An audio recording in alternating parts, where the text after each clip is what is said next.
오늘 우리에게 주시는 하나님의 말씀은 마태복음 13장 31절에서 33절 말씀입니다. 또 비유를 베풀어 가라사대 천국은 마치 사람이 자기 밭에 갖다 심은 겨자씨 한 알 같으니 이는 모든 씨보다 작은 것이로되 자란 후에는 나물보다 커서 나무가 되매 공중의 새들이 와서 그 가지에 깃들이느니라. 또 비유로 말씀하시되 천국은 마치 여자가 가루서말 속에 갖다 넣어 전부 부풀게 한 누룩과 같으니라. 아멘.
예수님께서 갈릴리 바닷가에 천연 지형을 이용하여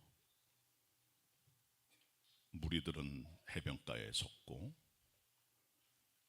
예수님께서는 배 위에 앉으셔서 말씀을 가르치셨습니다.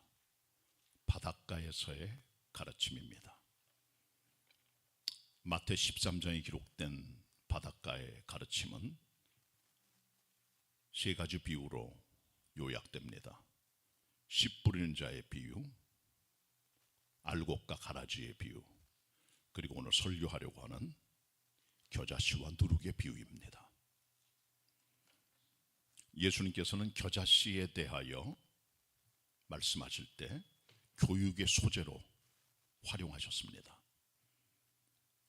너희가 만약 겨자씨만한 믿음이 있어도 이 산들을 향하여 이리로 저리로 옮기라 하여도 옮겨올 것이라. 마태 17장. 너희가 겨자씨만한 믿음이 있어도 뽕나무가 뽑혀 바다에 심기로 하여도 심기오리라. 누가복음 7장 말씀입니다. 누룩에 대해서도 여러 차례 말씀하셨습니다. 누룩, 특별히 바리새파 사람들의 누룩을 주의하라. 그들 속에 들어있는 그 묵은 누룩들, 괴악하고 악독한 누룩을 주의하라, 이렇게 말씀하시면서 예수님께서는 누룩에 대한 주의점들을 말씀하셨죠. 약간 부정적인 내용들입니다. 오늘은 본문에 기록된 겨자씨의 비유, 마태 13장 31절 32절, 그리고 누룩의 비유, 마태 13장 33절의 말씀을 함께 보면서 그 안에 공통점, 다른 점들을 함께 상고하면서 은혜 받는 자리가 되길 바랍니다. 자, 먼저 본문을 보면은 예수님께서는 천국을 두 가지로 비유하셨습니다. 먼저 겨자씨와 같다. 어떤 사람이 자기 밭에다가 겨자씨 뿌렸습니다. 아주 작은 씨지만 이것이 점점 자라면서 나물이 되고 나중에 나무가 되었다. 그래서 많은 공중의 새들이 와서 그 가지에 깃들이게 되었다라는 말씀. 첫 번째 주님의 본문에 기록된 비유고, 두 번째 비유는 천국은 마치 어떤 여자가 집어넣어 가루 소말의 밀가루 반죽에 들어가 전부 부풀게 만드는 누룩과 같다는 말씀을 하셨습니다. 본문 같이 보도록 하겠습니다. 마태 13장 31절입니다. 제가 읽겠습니다. 또 비유를 베풀어 가라사대 천국은 마치 사람이 자기 밭에 갖다 심은 겨자씨 하나 같으니 이는 모든 씨보다 작은 것이로되 자란 후에는 나물보다 커서 나무가 되매 공중의 새들이 와서 그 가지에 깃들이게 되느니라. 그 다음 33절은 같이 읽겠습니다. 시작. 또 비유로 말씀하시되 천국은 마치 여자가 가루 소말 속에 갖다 넣어 전부 부풀게 한 누룩과 같으니라. 아멘. 먼저 우리 겨자씨와 누룩에 대한 식물학적인 배경을 조금 알고 이 본문을 강의하는 게 좋겠습니다. 겨자씨는 1년생 십자화가에 속해 있는 풀입니다. 씨가 너무 작아서 볼펜으로 딱 찍으면 그 찍힌 그 자리의 크기가 바로 겨자씨의 크기입니다. 아주 작지만은 이게 자라게 되면 노란 꽃을 피우고, 특별히 그 씨는 기름이 나오는데요. 그 기름은 맵고 향기로운 냄새를 풍겨요. 맛도 풍기고. 이것은 그래서 약재로 많이 쓰여졌습니다. 이 겨자씨의 기름을 사람 몸에 발라 약재로 쓰는데요. 치질이라든가 종기라든가 아니면 치통에 많이 활용이 됐고요. 이 겨자씨의 기름과 식초를 섞어서 몸에 바르면 몸에 마비 증세 있는 분들이 많이 효과가 있다는 그런 얘기들이 있습니다. 그리고 가장 많이 쓰는 것은 이것이 조미료로 쓰여져요. 여러분 식단에 올라가는 많은 반찬들 속에 이 겨자씨 소스가 들어가서 우리의 맛을 굉장히 감칠나게 하는 거죠. 양념으로 쓰여지는 겁니다. 겨자씨는 아주 작은 것이지만 이것이 자라면 8 내지 12피트 정도, 3 내지 4m 이상이 자라는 큰 나무로 이게 자라가게 됩니다. 그래서 이 겨자씨 나무를 사람들은 정원수로 쓰는 경우도 있었다고 그렇게 얘기를 합니다. 아주 작지만은 큰 역사를 만드는 겨자씨의 비유를 주님께서 말씀하신 것이죠. 자, 그 다음에 나오는 것이 누룩입니다. 누룩은 이스트라고도 하고 이것은 발효제입니다. 발효제. 이스트는 어떻게 만들어집니까? 밀과 보리를 굵게 갈아요. 거기다 물을 집어넣어서 반죽을 합니다. 그리고 놔둬요. 그러면 며칠 동안 천연 발효가 되는 천연 발효 효소가 됩니다. 이게 누룩 하나가 이제 밀가루 같은 데 딱 들어가게 되면, 반죽 속에 들어가면 그 안에 변화를 만들어냅니다. 술에도 마찬가지. 술에도 이 효소가 들어가면 큰 역사를 만들어내는데, 밀가루 반죽 속에 들어간 이 누룩이 그 안에 들어가게 되면 당분을 분해를 시켜요. 그 안에 있는. 그리고 그 안에 CO2, 기체 분자, 탄산가스가 쫙 올라옵니다. 그러면서 부피가 늘어나면서 그 위에 형성된 그루텐망 위로까지 올라가면서 풍선처럼 꽉 부풀어 올라요. 2배 내지 3배 크기로 부풀어 오를 때 그것을 떼가지고 빵을 만들어 먹는 거죠. 그래서 가장 보편적인 팔레스타인 사람들의 집에는 항상 집에 누룩이 상존하고 있었다는 거죠. 왜?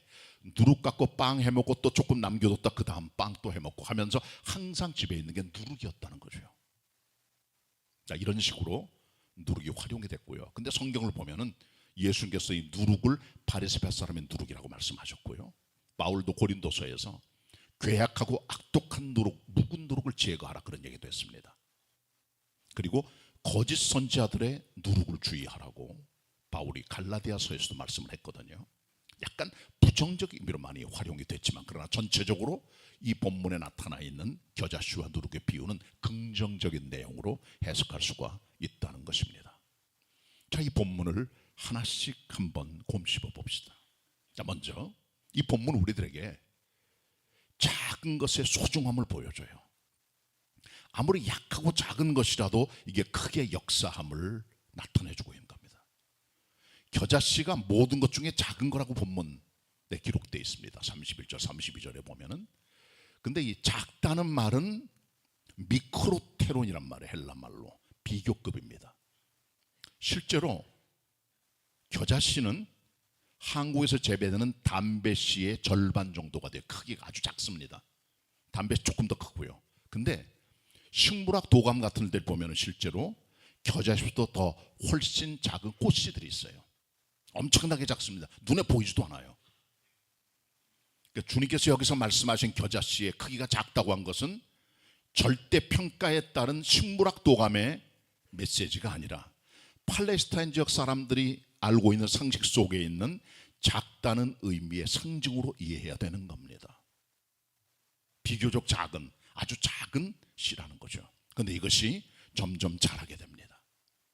심어지면. 그리고 나물이 돼요. 나물은 여러분 시금치라든가 미나리라든가 나물을 말하는 것 같죠. 그러나 헬라 원어에 보면 이것은 프렌트를 말합니다. 식물을 말하는 거예요. 그러니까 나무까지는 안 되지만은 아주 크기가 작은 식물들, 씨앗이 떨어져 식물로 번쩍하면서 나중에는 트리, 나무가 된다는 겁니다. 4m까지 자란다는 거죠. 정원수에 쓸 만큼. 아주 작은 겨자씨의 폭발적인 성장의 역사를 나타내는 겁니다. 누룩은 어떨까요? 누룩 자금 한 줌 하나가 이제 밀가루 반죽에 들어가는데, 이 본문 33절에 보면은 어떤 여인이 가루 서말 속에다가 누룩을 집어넣어서 전부 부풀게 함과 같은 것이 천국이라고 돼 있죠. 가루 소말이 어느 정도 될까요? 가루 소말은 3스아 혹은 1에바 정도가 됩니다. 이것은 대략 우리나라가 쓰는 도량격으로 리터를 쓰잖아요. 우리가 보통 22 내지 23리터 정도가 돼요. 그러니까 2리터짜리 페트병 11개 정도가 되니까 그게 적은 분량이 아니에요. 거기다가 누룩을 집어넣는다는 겁니다. 적은 분량이 아니고 이것을 빵으로 만들 경우에는 100명까지 먹을 수 있다고 얘기를 합니다. 아브라함이 천사를 영접할 때 부지중에 영접하면서 그들에게 접대했던 것이 고운 가루 세사 엄청난 분량을 접대해 드렸다는 게 창세기 18장 기록되어 있고요. 사사기 6장에 보면은 사사 기드온이 주님을 만나는 증표로 하나님께 감사하면서 예물을 드릴 때 가루 세사를 드렸다는 게 나옵니다. 한나가 자기 아들 사무엘을 하나님께로부터 기적적인 선물로 받고 나서 너무 감사히 아이를 주님께 드리면서 하나님의 성전에 가서 예물을 드릴 때 그때 드렸던 것도 가루 세수하로 되어 있어요. 이게 바로 22리터 정도가 되는 한 에바의 분량입니다. 거기 누룩이 들어가거든요. 그러면 아까 말씀한 대로 이것이 스며들어서 그 안에 내용물을 부풀립니다. 탄산가스가 형성되면서, 그리고 위에는 구루테망이 형성이 되고 점점 커져서 풍선처럼 부풀어져요. 2배 내지 3배 정도 크기로. 그리고 이것을 떼서 빵을 해먹는 겁니다. 작은 누룩 한 줌이 들어가게 되면 가루 서말의 큰 분량의 반죽을 완전히 변화시키고 전부 부풀게 한 역사를 만들어낸다는 것이죠. 그러니까 두 가지의 특색이 뭐냐, 겨자씨 하나를 그리고 누룩 한 줌의 메시지는 작은 것이 역사할 때 주님 손에 들어가면 크게 활용됨을 나타내주고 있는 겁니다. 그러니까 그리스도인들은 그냥 작은 것들을 소중히 해야 돼요. 한 사람에 대한 작은 사랑의 복음 전파, 주님께 드리는 적은 액수의 예물 하나, 이웃들에게 주는 사랑의 작은 나눔과 섬김, 그게 나중에는 큰 역사를 만들어내는 거죠. 그게 하나님의 방법입니다. 약한 자를 강하게, 작은 것을 크게 만들어내신 분을 통해 인간의 자아와 인간의 힘과 인간의 자연주의인 것들을 무시해버리고 하나님의 능력을 드러내는 하나님의 방법입니다. 이게 하나님께서 역사하실 방법이에요. 언제나 하나님께서는 강한 자들을 물리치십니다. 가진 자들을 깨뜨려 버리세요. 약한 것들을 활용하시는 것이죠. 사사기 3장에 보면 사사 중에 에훗이라는 사람이 나옵니다. 에훗이 사사로 있을 때 모압 사람들이 그렇게 이스라엘 괴롭게 했어요. 그 왕이 에글론입니다. 근데 이 에훗은 왼손잡이입니다. 왼손잡이는 이스라엘에서 수치의 상징이에요. 오른팔이 강한 힘입니다. 그래서 시편이라든가 이사야서 이런 데 보게 되면은 나의 오른팔로 너를 붙들리라, 그 말은 강하다는 거죠. 이스라엘은 왼손잡이가 드물었어요. 하나님께서 말씀하시기를 내가 왼손으로 붙들겠다, 그렇게 절대로 말하지 않았죠. 그것은 오른손의 힘을 말해주는 겁니다. 근데 공교롭게 이 사사 에훗은 왼손잡이인데 에그론을 죽이려고 오른발 옆에다가 칼을 딱 집어넣고 몰래 가서 다른 신하 다 물리고 독대하면서, 손에는 아무 무기도 없죠. 숨겨두었던 오른 다리에 숨겨뒀던 그 칼을 뽑아내서 왼손으로 에글론을 찔러 죽이고 그 다음에 도망치고 나중에 공격하여 모압을 격퇴시켜버리고 말고 큰 승리를 거둔 사사가 되는 겁니다. 왼손잡이의 약함이 강함이 된 겁니다. 사사기 3장에 또 보시면 사사 삼갈이라고 나와요. 사사 삼갈은 농사꾼입니다. 이 사람이 갖고 있는 가장 중요한 것은 소모는 막대기입니다. 육축을 치고 농사를 지면서 일을 했는데 소를 움직이도록 만드는 이 막대기가 군사용 무기가 돼요. 블레셋 군대가 쳐들어왔을 때 소모는 막대기로 600명의 블레셋 군대를 쳐부셨다는 거죠. 일상 도구인 소모는 막대기가 무기로 달라져 역사를 만드는 하나님의 손에 들린 도구가 됐다는 거죠. 사사기 4장에 보면 하솔왕 야빈이 시스라라고 하는 군대 장관과 더불어 900승의 철병거를 가지고 이스라엘 공격해 들어옵니다. 엄청난 괴력입니다. 엄청난 군사력입니다. 그 앞에 드보라 여자 선지자가 주님께 기도하여 함께 그의 군대 장관으로 바락과 함께 전쟁으로 나가서 하나님의 도우심으로 하솔왕 야빈의 군대를 완전히 부셔버리고요, 대승리를 거두고 거기 군대 장관이었던 시스라가 도망을 쳐요. 도망치다가 겐사람 헤벨의 집에 들어갑니다. 두 집안 사이는 원래 관계가 있었어요. 이 겐사람은 모세가 출애굽할 때 함께 나왔던 이방 종족인데 이스라엘 족속으로 들어와 함께 생활하는 그런 족속입니다. 근데 이 겐사람 사람 헤벨이 시스라랑 어떤 관계가 있었어요. 그래서 도망치다가 숨는다는 게 헤벨의 집에 들어갔습니다. 집에는 아내밖에 없어요. 아내는 야엘이라는 여자인데 그 시스라를 받아들입니다. 그리고 군대가 쫓아오니까 이 사람을 침상에 누이고 이불로 덮어줘요. 그리고 깊이 잠이 듭니다. 그때 이 여자가 말뚝을 가져다가 이 사람의 몸을 딱 박아서 살적에 쫙 박히고 뚫고 나가니까 기절하여 죽었다 기록됩니다. 여자가 가지고 있는 말뚝 하나가 군대 장관을 죽여버린 거죠. 이것 가지고 드보라가 하나님을 찬양합니다. 한 여인의 말뚝이 큰 군대 장관을 쳐부셨다고. 말뚝은 집에서 사용하는 텐트용 볼대입니다. 그게 사람을 죽이는 무기가 돼서 하나님의 손에 들려 한 가나쁜 여인을 통해 군대 장관을 족수를 없애버린 거죠. 그 다음에 입다라고 나옵니다. 사사기 11장에 보면 입다는 길르앗 사람이고 길르앗의 아들인데 정상적인 부인이 아니라 기생의 아들이에요. 그 형제들 가운데 왕따가 돼가지고 형제들이 그를 무시했습니다. 너는 정실 부인도 아니고 너는 기생의 자식이니까 너는 우리 집에서 어떤 기업도 없으니까 절로 가라 그래서 시골에 들어가 숨어 살았어요. 그런데 암몬 군대가 쳐들어옵니다. 엄청난 군대가 쳐들어왔어요. 근데 이 길르앗의 가족들은 그들을 막아낼 힘이 없는 거죠. 그래서 기생의 아들 입다한테 갑니다. 도와달라고. 입다는 장군이었습니다. 그래서 이때 힘을 내가지고 군사를 끌고 나가 암몬 군대를 완전히 박살내버리죠. 기생의 아들이 역사를 만든 겁니다. 왕 때 된 사람이 역사를 만드는 장군이 된 거예요. 국가의 영웅이 되고 히어로가 된 겁니다. 구원자가 된 겁니다. 삼손이 사사기 15장에 보면 나귀 턱뼈 하나 가지고 블레셋 군대 1000명을 죽입니다. 기적적인 사건이죠. 여러분 나귀 턱뼈는 동물의 뼈예요. 칼도 아니고 창도 아닙니다. 그게 무기가 돼요. 역사의 손에 들리니까 적들을 쳐부시는 무기로 변화된 거죠. 사실 헤라클레스 같은 그리스 로마 신화에 나오는 인물은 가상의 인물, 페이크입니다. 그거는 가짜예요. 인간이 만든 픽션입니다. 소설입니다. 그러나 삼손은 실존 인물이에요. 진짜입니다. 이번은 나귀토뼈 하나로 군대를 쳐부십니다. 1000명을 죽여버린 거죠. 이같이 강한 인물은 역사상 존재 않았다는 거죠. 턱뼈 하나가 주님 손에 들려질 때 역사를 만드는 도가 됐다는 거죠. 작지만 큰 역사를 만듭니다. 여러분 다윗을 보시기 바랍니다. 다윗 임금은 10대 때 하나님의 부름을 받았어요. 그는 어렸을 때부터 돌파매질을 잘했습니다.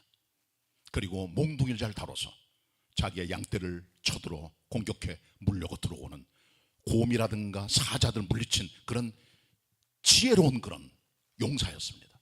한 번은 블레셋 군대에 싸움을 돕고는 장군 하나가 나왔습니다. 골리앗입니다.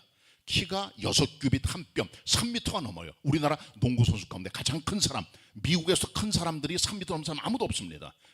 안악자 손의 후예로 보여집니다. 이 사람은 고대의 보통 사람이 아닙니다.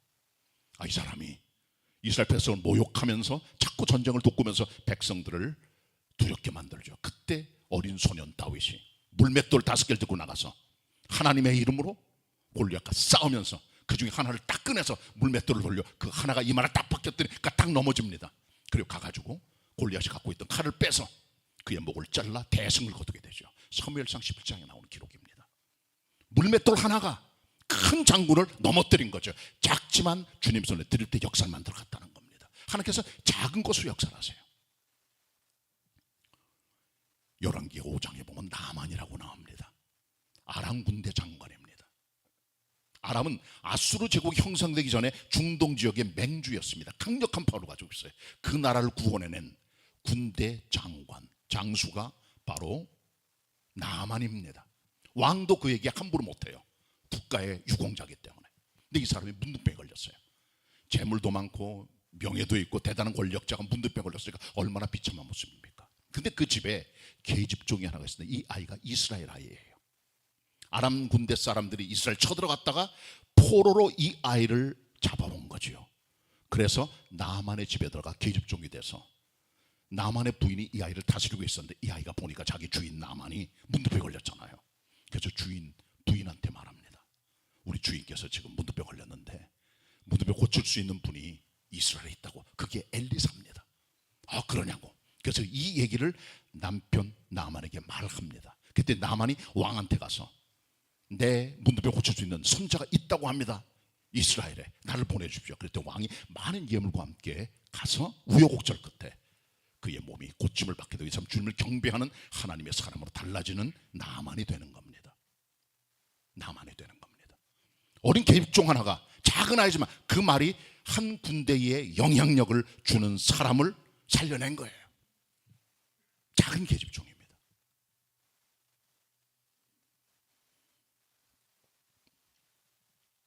여러분 요한복음에 보시면 6장에 오병의 기적이 나옵니다. 백성들이 예수님을 따라가다가 저녁 때가 됐는데 먹을 데가 없어요. 먹을 음식도 없고 식당도 없고 돈도 없고 그때 주님께서 너희 중에 뭐가 있냐 그랬더니 어린아이 하나 가지고 있는 점심대가 있어요. 점심 도시락 같은 거 하나, 물고기 2마리하고 보리떡 5개입니다. 이걸 가져와라. 그걸 들고 축사하십니다. 그랬더니 작은 오병이어의 것이 5,000명 먹이는 것으로 변화되고 12광주를 넘게 거두었다는 기록이 나옵니다. 하나님께서는 작은 겨자씨 같은 작은 누룩같들을 통하여 역사를 만든 분이심을 우리가 알고 작은 복음 전도, 작은 사랑의 말, 작은 사랑의 메시지, 작은 사랑의 섬김을 통해 일하심을 믿고 나아가야 됩니다. 이것이 작은 것의 신학입니다. 자, 그 다음에 이 본문이 준 두 번째 메시지가 있어요. 그것은 바로 뭐냐면 성장입니다. growth, 자라나는 거예요. 자라나는 거예요. 겨자씨를 보세요. 볼펜 점 하나 찍는 점 같은 작은 크기의 겨자씨가 수십만 배, 수백만 배 크기로 자란 나무가 됩니다. 엄청난 성장입니다. 이것은 외형적 성장을 말합니다. 나무처럼 자라가는 거예요. 믿음의 사람도 자라가야 됩니다. 가정도 자라가야 됩니다. 교회도 자라가야 됩니다. 우리 믿음도 점점 자라야 돼요. 겨자씨가 나무가 되는 것처럼 주님 없는 교회도 마찬가지입니다. 여러분 성경을 보시면 구약 성경에 하나님께서 아브라함에게 명령을 내리십니다. 내가 내게 지시하는 땅으로 가라. 내 고향 땅 다 던져버리고 너는 복의 근원이 될 것이다. 약속을 믿고 75세에 가나안 땅에 들어갑니다. 복의 근원 되고 후손을 주시겠다고 약속했는데 애가 안 나오는 거예요. 25년이 지나서 아브라함 나이 100살 때 아들을 봅니다. 노인이 손자 같은 애를 키우는 거예요. 딱 하나밖에 안 주셨어요. 소망이 없잖아요. 애들이 좀 여러 있어야 되는데. 근데 이삭이 아들을 둘을 낳아요. 나 60세에. 그게 에서와 야곱인데 하나님께서는 에서를 제끼시고 야곱을 택하셨습니다. 야곱은 우여곡절 끝에 부인 넷으로도 아들을 12를 낳죠. 거기 부인들이 있고 거기서 자식이 나옵니다. 그게 70명이에요. 그들이 요셉의 인도를 따라 애굽 땅에 내려갑니다. 70명이 된 거예요. 처음에는 아브라함 1명, 이삭 1명, 야곱 1명, 야곱의 아들들 12명, 그리고 그 가족들 70명이 전부 다 애굽 땅으로 갑니다. 400년이 흘러갑니다. 그들이 출애굽할 때 장정만 60만 3,550명, 수백만의 부녀자까지 합한 숫자가 출애굽을 한 거죠. 아브라함 한 사람이 수백만의 인구로 달라진 겁니다. 하나님의 역사는 겨자씨 하나가 점점 펼쳐져가는 놀라운 역사임을 우리는 알아야 됩니다. 성장입니다. 그리고 커가는 겁니다. 뿐만 아니라요, 신약에 보시면 초대교회 형성이 어떻게 됐습니까 대체? 예수님께서 12제자를 부르셨어요. 베드로부터 가룟 유다까지. 처음에는 12이 시작됐습니다. 그들이 70인 전대대로 커집니다. 고린도전서 15장 6절 보면 500명의 형제들이 주님의 부활을 봤다 그랬어요. 500명으로 커집니다. 그리고 사도 베드로가 성령의 임재를 따라 말씀을 증거하여 초대교회에서 복음을 증거함으로 3,000명이 주님께 돌아와 구원받고 제자가 됩니다.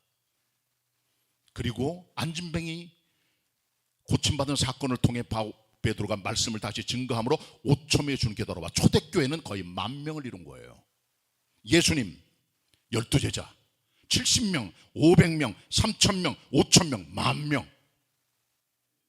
그 같은 12사도의 사역들, 빌립 같은 평신도 사역들, 그리고 사도 바울의 회심을 따라 그가 이루었던 놀라운 역사를 통해 1, 2, 3차 전도행을 통해서 아시아 복음이 유럽까지 펼쳐져 나가고 로마까지 감을 통하여 역사를 만들어 그것이 결국 한국교회에 들어와 우리까지 있는 이 놀라운 팽창의 겨자씨 같은 나무의 역사가 있게 되는 겁니다. 하나님께서 우리를 크게 만들기를 원하세요. 여러분 개인이, 여러분의 믿음이, 여러분의 가정이, 여러분의 사업들이, 우리 교회가 팽창되길 원하십니다. 겨자씨가 나무처럼 되는 교회 되길 바랍니다. 자, 그 다음에 누룩입니다. 누룩은요, 외형적 성장보다는 누룩은 아무리 커봐야 2배, 3배밖에 부피가 늘진 않아요. 누룩은 내적 변화, 영적 변화, 질의 변화를 뜻하는 겁니다. 질의 변화를 뜻하는 거예요. 누룩이 들어가 가루 섬알의 반죽을 완전히 부풀게 하여 빵을 만드는 재료로 완전히 변신되는 것처럼 성령께서 들어오시면 우리를 변화시켜 주십니다. 겨자씨는 말씀이요, 누룩은 성령님의 역사입니다.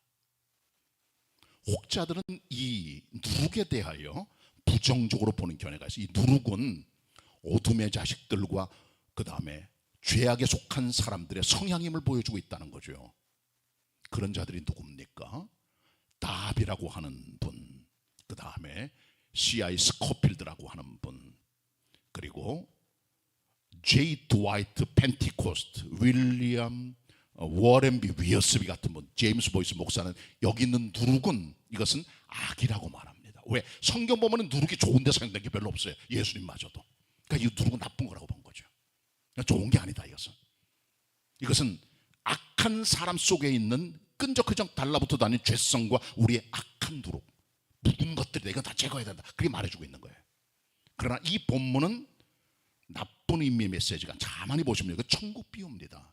죄성을 다루는 게 아니에요. 이거는요, 천국의 성장과 변화를 보여주는 거예요.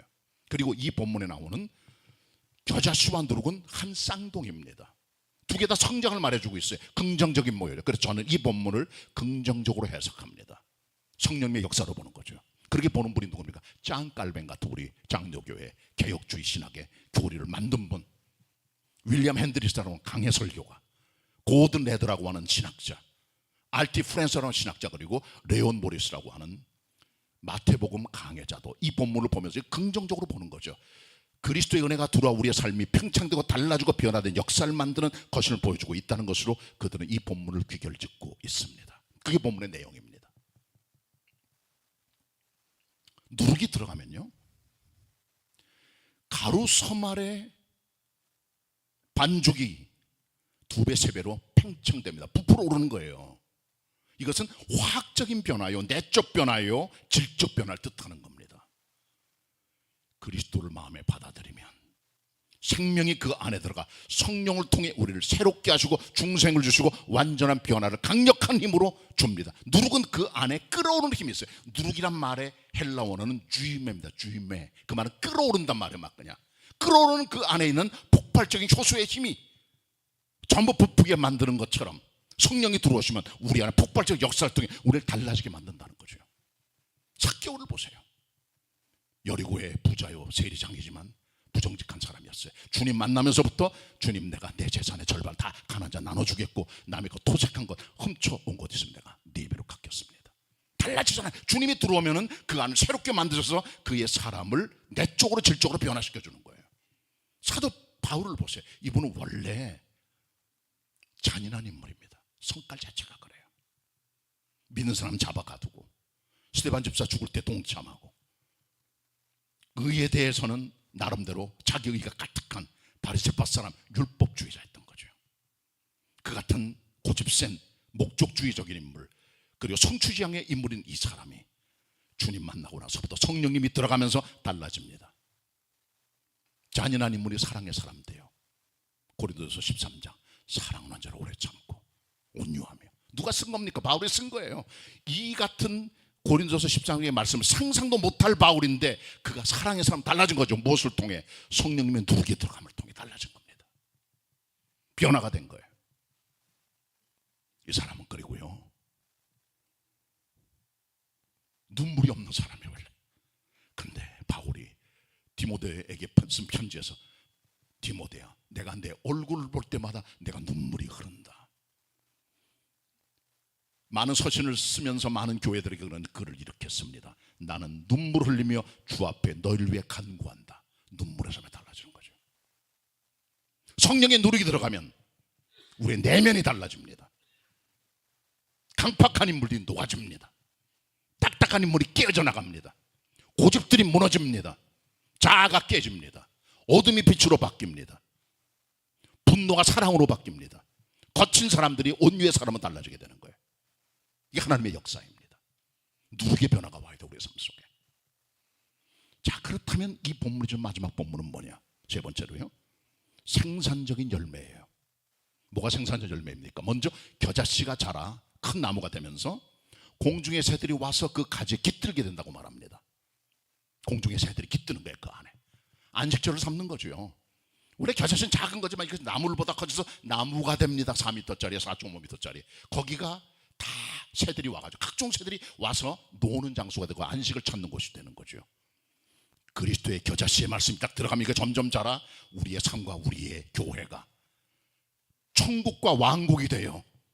사람들이 거기 와서 은혜를 받고 거기서 안식하고 평안을 누리고 구원을 체험하고 기쁜 생활을 하게 되는 것입니다.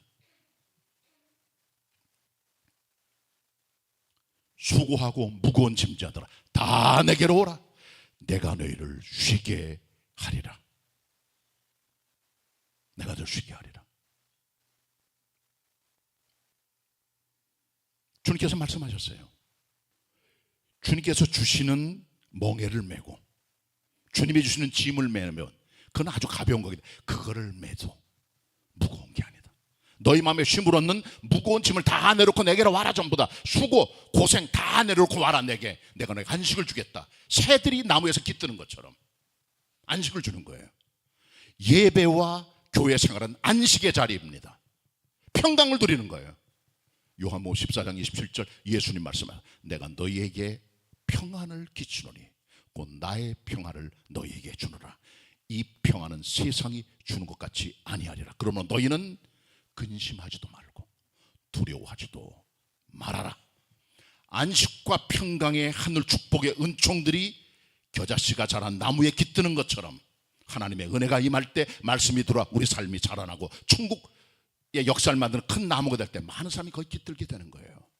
그런 성도, 그런 교회가 되어야 되는 겁니다. 누룩을 보세요. 누룩은 여인이 반죽한 서말의 가루에 들어갑니다. 20리터 정도, 100명이 먹는 거예요. 그 정도 되면 들어갑니다. 그 안에 화학적 변화를 일으킵니다. 점점 부피가 커집니다. 2배, 3배로. 그걸 떼서 떡을 만들어 먹는 거예요. 많은 사람이 먹을 수 있도록. 누룩은 떡을 말합니다. 생산적 열매입니다. 많은 사람이 먹는 거예요. 떡을요. 주님 앞에 와서. 이것은 2배, 3배밖에 안 됩니다. 그러나 주님의 누룩의 역사는 2배, 3배, 100배, 1000배가 나타나 사람들 먹이는 무한한 하늘의 생명 양식이 되는 것입니다. 그걸 먹는 거예요. 우리에게 표가 뭡니까? 생명의 양식을 풍성히 먹는 교회입니다. 요한복음 10장 10절 인자가 온 것은 양들로 생명을 얻게 하고 더 풍성히 얻게 하려는 것이라. 성령의 누룩의 역사를 통하여 하나님의 생명의 양식이 나눠집니다. 2배, 3배 부풀어지는 게 아니에요. 100명이 아니에요. 1000명, 10,000명 온 인류가 와서 먹어도 끊이지 않는 생명의 떡이 그리스도 자신이시고 그의 나라임을 여러분 아시기를 바랍니다. 이것이 바로 겨자씨와 누룩의 비유입니다. 여러분 마음속에, 여러분의 가정과 여러분의 삶 속에 겨자씨의 말씀을 심으세요. 열매가 나타납니다. 여러분의 마음속에 누룩 한 줌을 집어넣어요. 성령의 누룩입니다. 그게 여러분을 변화시키고 새 사람 만들어가는 것입니다. 이 같은 겨자씨와 누룩의 성도들이 다 되시기를 축원합니다. 축원합니다. 기도드리겠습니다. 하나님 아버지, 복된 주일을 성도들이 함께 모여서 겨자씨와 누룩의 비유에 대해서 듣게 하심을 감사를 드립니다. 저희들의 삶이 겨자씨의 삶이 되게 하셔서 이것이 내 마음과 우리의 삶과 우리의 가정과 삶의 자리에 뿌려져 나무처럼 큰 열매 맺게 도와주시고 누룩 한 줌이 들어가 역사를 만드는 것처럼 저희들이 누룩 한 줌이 되어 우리의 삶과 우리의 모든 자리 속에서 변화를 만들어내는 동력이 될 수 있도록 함께 하옵소서. 오 주님, 우리를 겨자씨와 누룩 같게 하옵소서. 예수 그리스도의 이름으로 기도드립니다. 아멘.